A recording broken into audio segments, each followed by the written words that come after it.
Hi దోస్తులు. ఒకప్పుడంట మనుషులకి కులాన్ని బట్టి విలువిచ్చిళ్ళంట. తర్వాత వాళ్ళ దగ్గరున్న ఆస్తిపాస్తులను బట్టి ఇచ్చేదంట.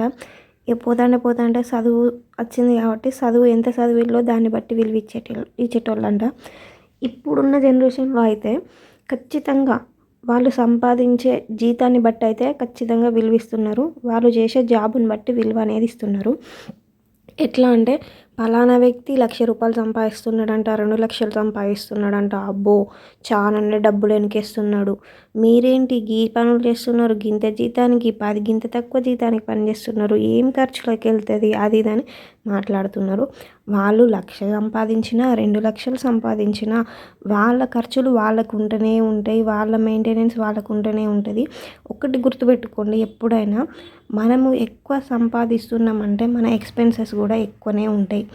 మనము తక్కువ అంటే మన జీతం తక్కువ, మనకు నెల వచ్చేసరికి కొన్ని తక్కువ పైసలు డబ్బులు వస్తున్నాయి అంటే మన ఎక్స్పెన్సెస్ కూడా మనకు వచ్చేదాన్ని బట్టే ఉంటుంది. ఎప్పుడైనా అంతే.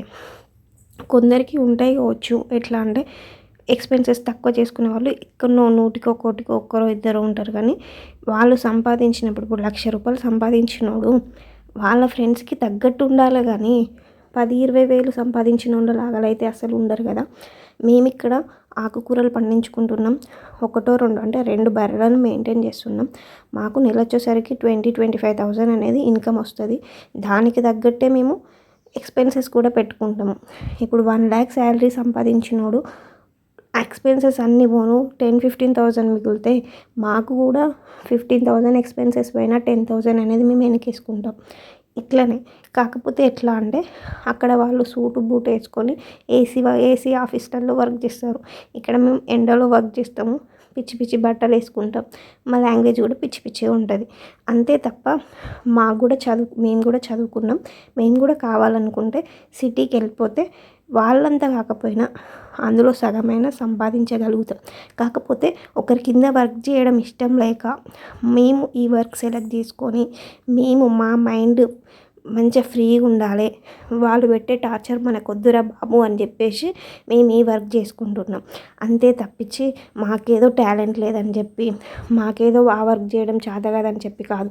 వ్యవసాయం చేయడం కన్నా వట్టిగా కుర్చీలో కూర్చొని చేసే జాబ్ ఏమైనా కష్టమా చెప్పండి? ఇదే కదా ఎక్కువ కష్టమైన వర్క్ వ్యవసాయం అనేది. ఇందులోనే కదా లాభ నష్టాలు అనేది ఎక్కువ ఉంటాయి. ఇప్పుడు అక్కడ పోయి సిటీలో పోయి ₹1,00,000 జీతానికి మనకేమవసరం? ఆ కంపెనీ వాళ్ళకి లాభం వచ్చిందా నష్టం వచ్చిందా ఏమవసరం? మనకి ఇచ్చే జీతం మనకిస్తే సరిపోతుంది. కానీ ఇక్కడ మనం చేసేదాన్ని బట్టే ఉంటుంది కదా.